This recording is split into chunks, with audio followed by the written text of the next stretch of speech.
What's going on, guys? Welcome back to another video. Hopefully you had a wonderful weekend, but let's get into your stimulus check update, stimulus package update, news report for Monday, April 12th. Over the weekend, we got a lot of updates, and I want to share a lot of these with you. Some of these things are newer. You're probably wondering about a lot of things that are going on right now, so I want to bring you the latest information so that you have all the details. So here's what we know. We know the IRS is asking certain groups of people to send back their stimulus checks, and I'm going to address why later on in this video. We know progressives are pushing harder than ever to get a fourth stimulus check included into the infrastructure bill. That is getting some pushback from Republicans, but also moderates as well.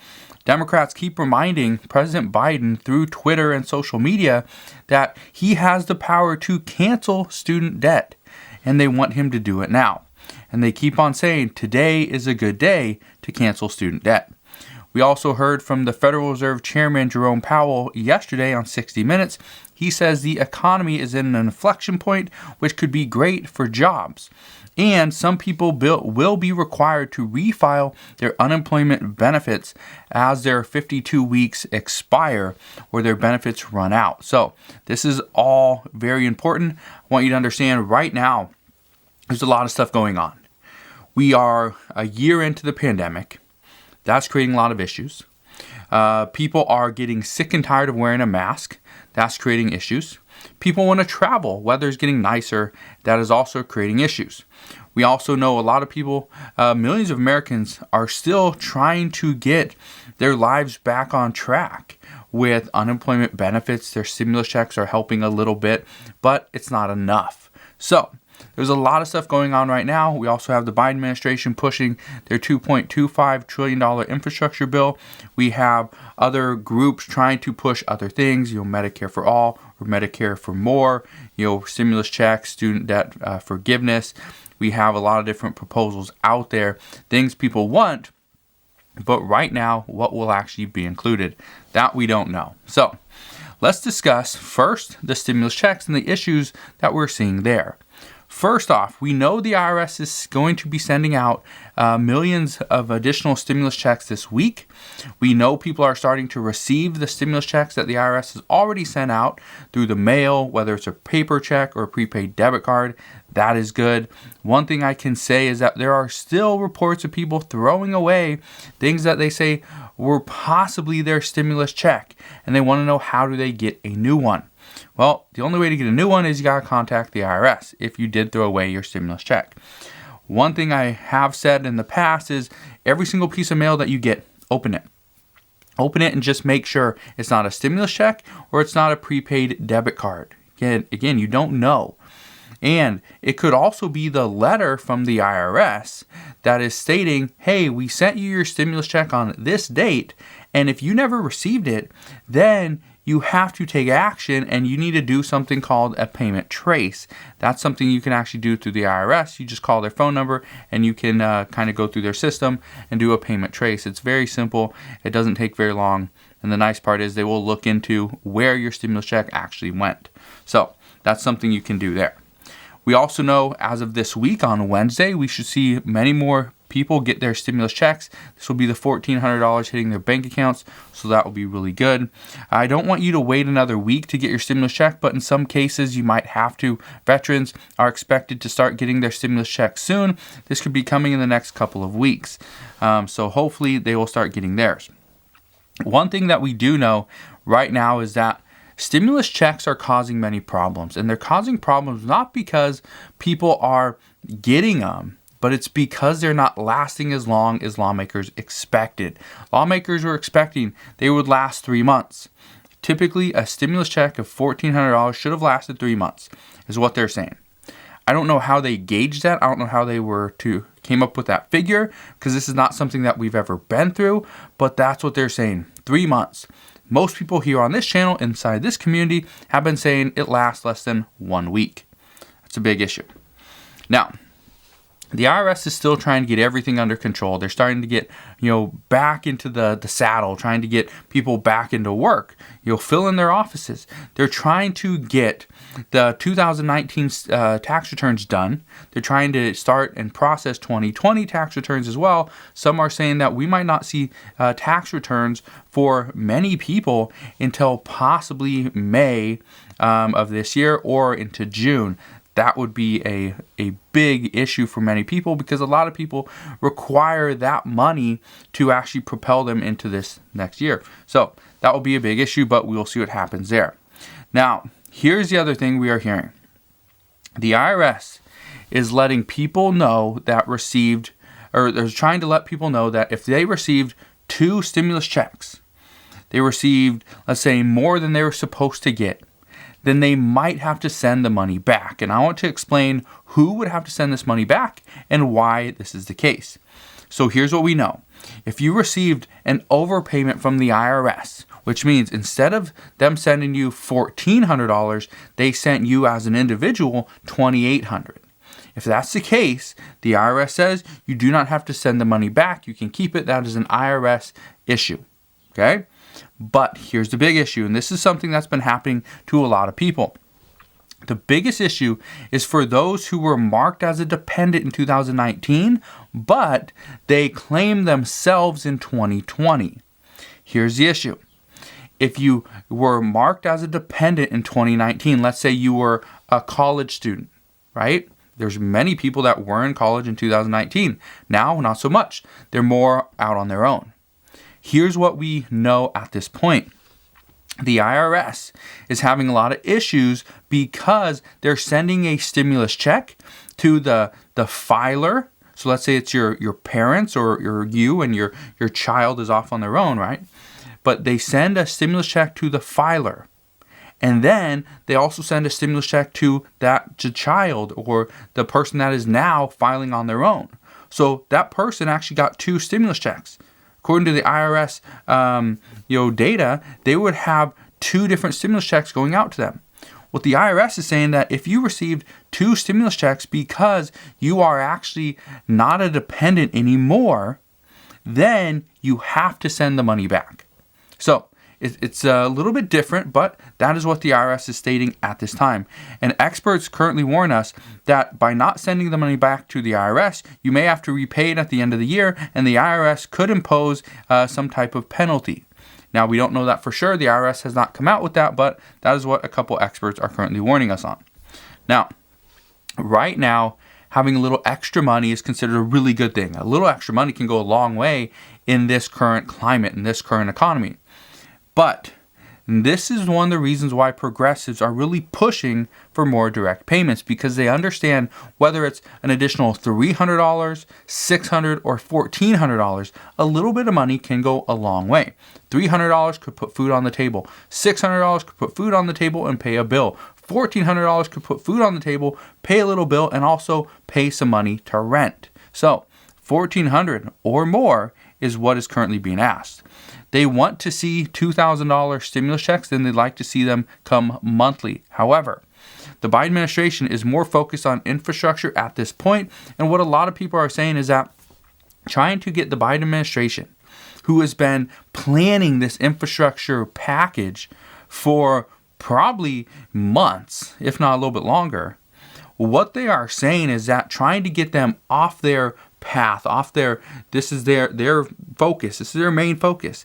Trying to get them away from that is going to be almost impossible. So what we could see is, yes, we could see an additional stimulus check, but experts say that it will not be monthly because that'll be too expensive, and it will pull money away from the infrastructure bill that the Biden administration is currently focused on. What we know is that the $1.9 trillion stimulus package, the American Rescue Plan, that was supposed to be the big bill, the big package that was going to pretty much do away with all the problems. Going to give the American people all the money they need, all the relief. They give the states and the schools and everything, rental assistance, nutrition assistance, so on and so forth. It's going to give them all the relief they need. The problem is, and this is exactly what progressives said before the bill was passed, is it's too small.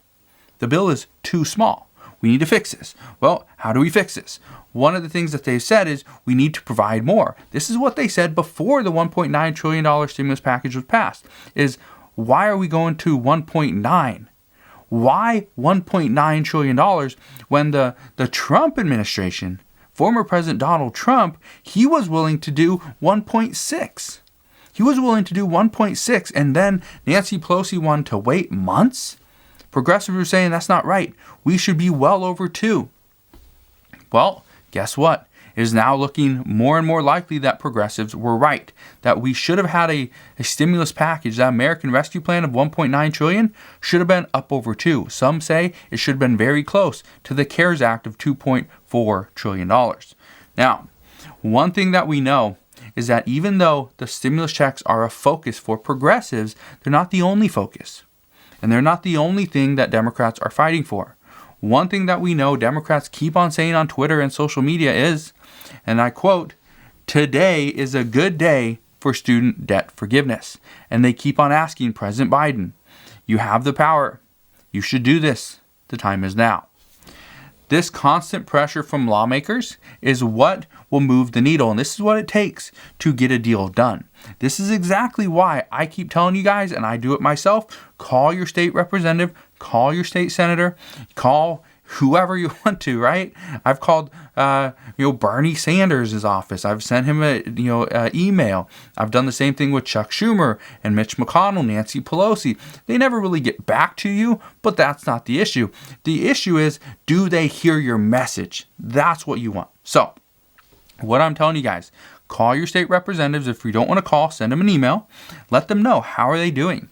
What do you like that they've done recently? Or how can they improve your state's situation? Again, don't bring up the entire United States population. Don't bring up every single state.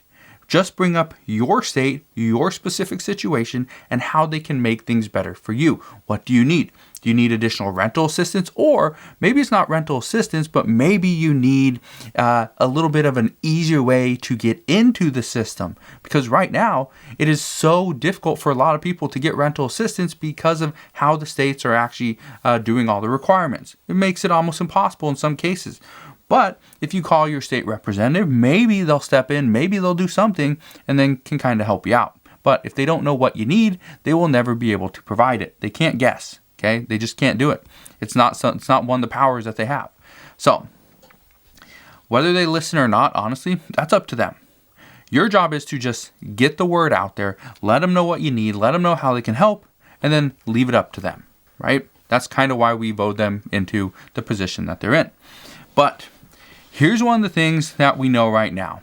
Okay, this is also one of the reasons why Chuck Schumer and Elizabeth Warren keep on pushing for additional, relief, and that is student debt forgiveness, is because they keep getting those calls. They keep getting reminded that students were left out. Students that should have got the initial $1,200 stimulus checks, right? They didn't get anything because adult dependents at that time didn't get anything. They didn't get $1,200, didn't get $500. What about adult dependents for the $600 stimulus checks? Nope. Didn't get anything there. It wasn't until the $1,400 that adult dependents received anything. So college students, the 18 to 21-year-olds that are still living at home, doing all that, going to college, they were kind of left out. So this is one of the ways that Democrats are saying, hey, we left this group of people out. We need to provide for them now. Well, this is kind of why people on Social Security feel really left out as well, is, hey, what about us? You keep on talking about people on student loans that they're struggling. Well, what about us on Social Security that have been paying into the system for years, for decades, and now you are forgetting about us? That's not right. So, what we know is Elizabeth Warren and Chuck Schumer are going to continue to push for student debt forgiveness. Without them pushing for this, honestly, I do not think President Biden would even be looking into it at this time.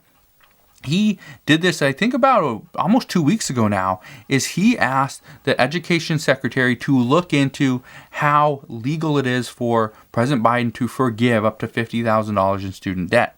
Now, we have not heard back from him. We have no idea if this is going to happen, but my guess is it will happen at some point.